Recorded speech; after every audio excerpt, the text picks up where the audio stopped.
Bonjour Marjorie Nakache. Bonjour. Vous êtes comédienne mais aussi metteur en scène, directrice artistique du studio théâtre de Stein en Seine-Saint-Denis. Il pourrait faire du théâtre, Patrick Rivaz, il articule très bien. Il faudrait juste qu'il respire un petit peu. Il faut ouvrir la cage thoracique. Alors c'est quoi la prochaine pièce à l'affiche du studio théâtre de Stein? La prochaine pièce, ça va s'appeler Elle. On commence demain à Stein pour une quinzaine de représentations et puis après on va le jouer au théâtre de Ménilmontant à Paris les jeudis et vendredis. Et c'est un spectacle autour de la figure féminine au théâtre, à travers des auteurs très très différents comme Molière, Feydeau, Musset. On passe dans des genres dramatiques très différents, de la comédie à la tragédie, pour aborder la femme. Et on se rend compte à quel point dans des textes qu'on dit classiques, et souvent on a une image un petit peu poussiéreuse de ces textes-là, surtout pour les jeunes gens qui, dès qu'on parle d'alexandrin, ils ont l'impression qu'ils vont plus comprendre et que ça va être terrible. Et en réalité, cette langue a une force, une virtuosité incroyable. Et en s'appuyant là-dessus, on se rend compte comment, au XVIIe siècle, on pouvait parler de la condition de la femme, du mariage forcé, comme dans l'École des femmes de Molière, d'une façon qui résonne très très fort aujourd'hui. Alors vous avez parlé de Feydeau et de Musset, on va justement écouter un extrait de ce spectacle Elle. Viviane, dans le fil à la patte de Georges Feydeau. 1862-1921. Auteur de Vaudeville. Vaudeville. Comédie légère, fondée sur l'intrigue et le quiproquo. Tous les hommes sont menteurs, Inconstant. faux, bavards, hypocrites, orgueilleux ou lâches. On est souvent trompé en amour, souvent blessé, souvent malheureux. Mais on aime. Et quand on est sur le bord de sa tombe, on se retourne pour regarder en arrière et on se dit... J'ai souffert souvent. Je me suis trompée quelquefois. On vous entend dans cet extrait parce que vous l'avez mis en scène mais vous jouez aussi dedans. Oui, c'est un vrai plaisir de prononcer ces mots-là.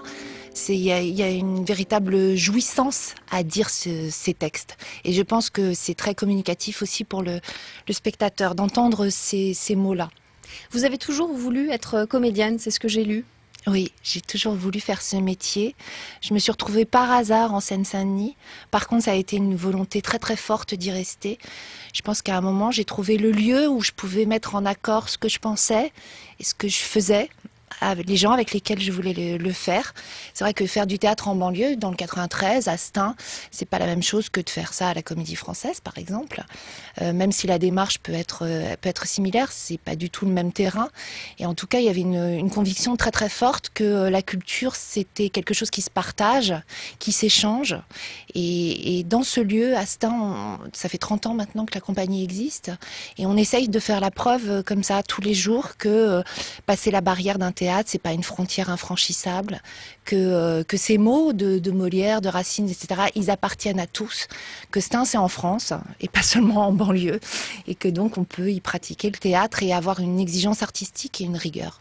Alors c'est marrant dans votre réponse parce que je vous disais vous avez toujours voulu être comédienne et très vite vous êtes venue à nous parler de ce lieu de Stein où vous avez implanté votre compagnie, votre théâtre. Et effectivement, quand j'ai fait des recherches, j'ai trouvé de nombreux articles sur le studio théâtre de Stein, très peu sur vous.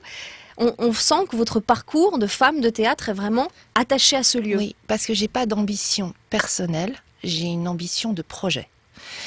J'ai toujours voulu être comédienne, bien entendu. J'avais envie d'être Sophie Marceau. On a le même âge. Rêve de petite fille alors. En petite fille, voilà, j'avais envie d'être une comédienne reconnue, etc. Mais très très rapidement, très vite. D'abord, il y a des rencontres dans la vie qui font que vos chemins bifurquent. Moi, je suis parisienne. Je voulais faire le conservatoire. Et puis j'ai rencontré l'homme de ma vie. Avec lui, j'ai fondé le studio théâtre. On s'est retrouvés en banlieue. J'ai rencontré un autre homme avec lequel je dirige le studio maintenant et une équipe formidable. Et c'est vrai que ça m'intéresse pas. Moi, on doit avoir des ambitions, hein, mais moi j'ai une ambition de projet et je n'aime pas ce monde. Je n'aime pas, je le trouve injuste. Ça, c'est quelque chose que j'avais déjà quand j'étais petite. Et mon outil à moi, c'est le théâtre. Donc, ma démarche à moi, je me suis accrochée à cette conviction-là, très très fort. Je veux plus en démordre. Et voilà, ça donne un but, une trace. Et ce projet, cette mission que vous vous êtes fixée, c'est d'ouvrir le théâtre aux populations, à la population de Stein. Oui, c'est se battre contre des a priori. C'est-à-dire que c'est vrai que suivant le lieu où vous êtes, suivant parfois le nom que vous portez, l'endroit où vous vous trouvez, sans même vous connaître, on vous attribue un talent ou pas. Pour Maïmouna au Clos Saint-Lazare, c'est pas aussi simple que pour Françoise dans le 15e arrondissement. Parce qu'il y a un a priori. Moi, les a priori, ça c'est quelque chose que je supporte pas. Et c'est ce contre quoi on se bat. Et on a encore plus d'exigences, encore plus de recherche artistique. Moi, je travaille avec des gens formidables où on fait véritablement du théâtre exigeant et surtout pas du théâtre social. Parce que c'est souvent aussi ce qu'on nous colle. Vous êtes en banlieue dans le 9-3, donc vous faites du social. Non, le théâtre social, c'est ailleurs qu'ils le font quand on ne retrouve qu'un certain type de population. Racontez-nous, il ressemble à quoi votre théâtre? Alors d'abord, c'est un lieu formidable parce que c'est un lieu qui a une histoire. Il n'est pas né de nulle part. Oui. C'est un ancien cinéma. C'est une famille du cirque. Monsieur et Madame Zanfretta qui ont créé ce lieu. Donc, quand le cirque c'est là qu'ils entreposaient leurs roulottes. Quand le cirque a périclité, c'est devenu un cinéma. Il y a Fréhel qui est venu chanter là, et Monsieur Zanfretta faisait des petites animations, voilà. Et on a récupéré ce lieu qui était un vrai capharnaüm. Et quand on est rentré dedans, on s'est dit c'est là. Vous savez, c'est comme un choc, c'est une maison qu'on a envie d'habiter, on se dit c'est là et c'est pas ailleurs. Et on a vraiment réfléchi sur le rapport entre la scène et la salle, comment accueillir le public, comment faire, et pour les gens de Stein et du 93, que ça soit pas qu'ils soient pas intimidés devant l'idée d'aller au théâtre, et aussi que des Parisiens puissent venir et découvrir un lieu. Donc c'est vraiment un lieu atypique qui est vraiment fondé sur la convivialité, l'échange. Les comédiens après le spectacle restent, il y a des débats impromptus qui se font, il y a plein d'expos, il y a plein d'artistes. Il faut savoir quand même que Stein, c'est une ville pleine d'énergie et de vitalité. C'est pas, on y brûle les voitures, mais on y brûle les planches aussi. Et c'est un endroit formidable. On sent aussi une vitalité, une énergie quand vous nous décrivez ce théâtre. Vous vous êtes manifestement nourri de tout cet environnement. Vous avez fait de nombreuses créations alors autour du racisme, des femmes immigrées, des jeunes en banlieue. Les projets sont enchaînés. Vous avez vu le temps passer parce que ça fait 30 ans déjà. C'est dur quand vous me le dites comme ça me fait tout drôle. Oui, ça fait 30 ans déjà. Ce que je trouve qui est terrible, c'est que ça ne bouge pas autant que j'aimerais. Je trouve qu'il y a une régression, en particulier sur... Moi, j'ai fait un spectacle qui s'appelait Féminin Pluriel il y a plus de 15 ans. Aujourd'hui, je ne sais pas si je pourrais encore refaire ce spectacle-là. De toute façon, je le ferais différemment. C'était avec des femmes immigrées ? Oui. Et c'est vrai que je trouve que la société a évolué dans un sens. Et puis, dans ces 5 dernières années, ça s'est accéléré d'une manière qui fait très, très peur. Et je pense que c'est là qu'on a toute notre place et que la culture a sa place et que ça suffit aussi que dans les discours des politiques, on entende ça sans arrêt, la démocratisation culturelle, etc.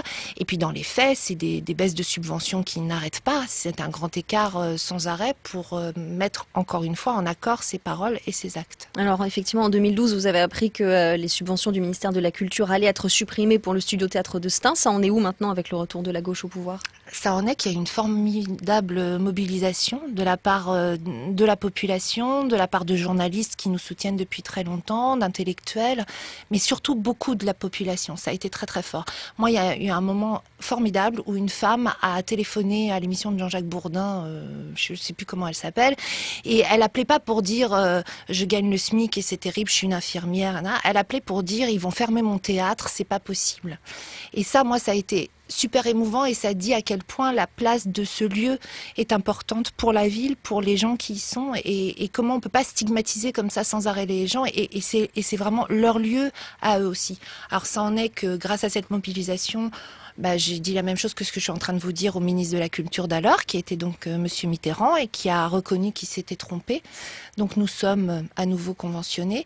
Mais je trouve ça, la légèreté avec laquelle ça a été fait, c'est-à-dire de nous déconventionner comme de nous reconventionner, montre à quel point on ne prend pas en compte les lieux comme les nôtres. Il y a un mois, l'auteur de romans et de pièces de théâtre, Véronique Olmy, était à votre place, femme d'exception sur France Info. Elle a une question à vous poser. Elle voudrait savoir quelle est la plus grande entrave, mais aussi la plus grande liberté que vous trouvez aujourd'hui dans votre travail. La plus grande liberté, c'est qu'on n'a pas de plan. Vous savez, nous, on n'a pas de plaquette de début de saison pour dire tout ce qui va se passer. C'est-à-dire qu'on se laisse le luxe de la rencontre et tous les projets peuvent arriver. Et ça, c'est pour moi le plus grand luxe. Il y a pour finir cette interview, je vais vous poser quelques questions en rafale. C'est un questionnaire femme d'exception. Je vais d'abord vous demander quelle femme devrait, selon vous, entrer au Panthéon. Ça fait débat en ce moment, il y en a seulement 2 pour 70 hommes. J'aurais bien aimé une inconnue, parce qu'il y a des femmes inconnues formidables, mais Olympe de Gouges, pour son humanisme, pas seulement son féminisme. La femme que vous admiriez quand vous étiez petite? Ma mère. La femme que vous admirez aujourd'hui? Malala, la petite fille qui s'est fait... Victime des talibans. Voilà. On en parlait tout à C'est l'heure. formidable. Elle sort un livre dans les prochains jours pour raconter son aventure. La femme qui pourrait être présidente de la République, selon vous? Présidente de la République, toutes, il n'y a pas de raison, toutes doivent pouvoir l'être. Et enfin, la femme que vous aimeriez entendre dans cette chronique dans les prochaines semaines? J'aimerais bien écouter Nancy Houston, c'est quelqu'un que j'admire beaucoup. Merci beaucoup Marjorie Nakache Merci d'être à vous. venue nous rendre visite ce matin sur France Info. Je rappelle votre spectacle, Elle, le personnage féminin, c'est au studio au théâtre de Stein. Décidément, je ne veux pas les mettre dans le bon ordre. C'est du 7 au 18 octobre. Et à Merci Paris beaucoup. après. Et à Paris après.